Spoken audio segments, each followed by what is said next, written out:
Growing up, how was your childhood like? Very challenging.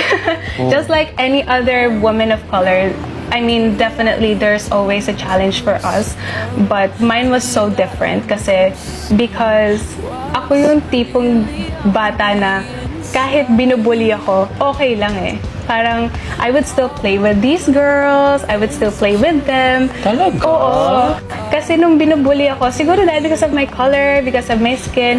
And for me, kasi parang hindi ako na-hurt because nabubuli ako. Kasi I see them as an equal kids. Kasi by heart, feeling ko, Filipina ako eh. Parang ano ba yung nakikita nila sa akin na different? Which is for me, I see them equally.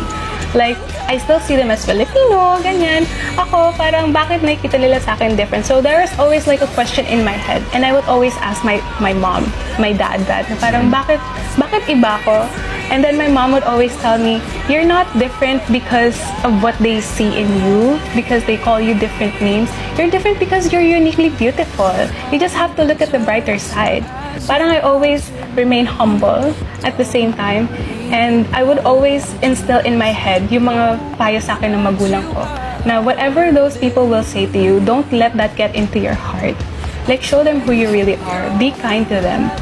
Ganun. Ang ganda naman. Ang ganda naman ng pagpapalaki sa'yo at Yes. pagbigay sa'yo ng mindset ng parents mo. Kasi let's face it, when one is being bullied, usually ang automatic reaction is to cry, Yes. to be sad, diba? Tapos ma-affect yung self-confidence ng bata, diba? Hanggang sa dala-dala na yan paglaki. Actually, kahit binubuli nila ako, parang I don't mind it. Parang ako, I still see them as my friends. Ini-invite ko pa sila sa bahay ko na parang sila yung gusto kong kalaro. And then, How would they react? ayaw nila talaga. Oo. Parang they still don't wanna play with me because I'm different. Kung makikipaglaro sila sa akin, alam mo yung ako yung saling ket-ket lang. Yes, yes. Parang ako yung bystander on the side lang. They would play with me if they need some +1, ganyan.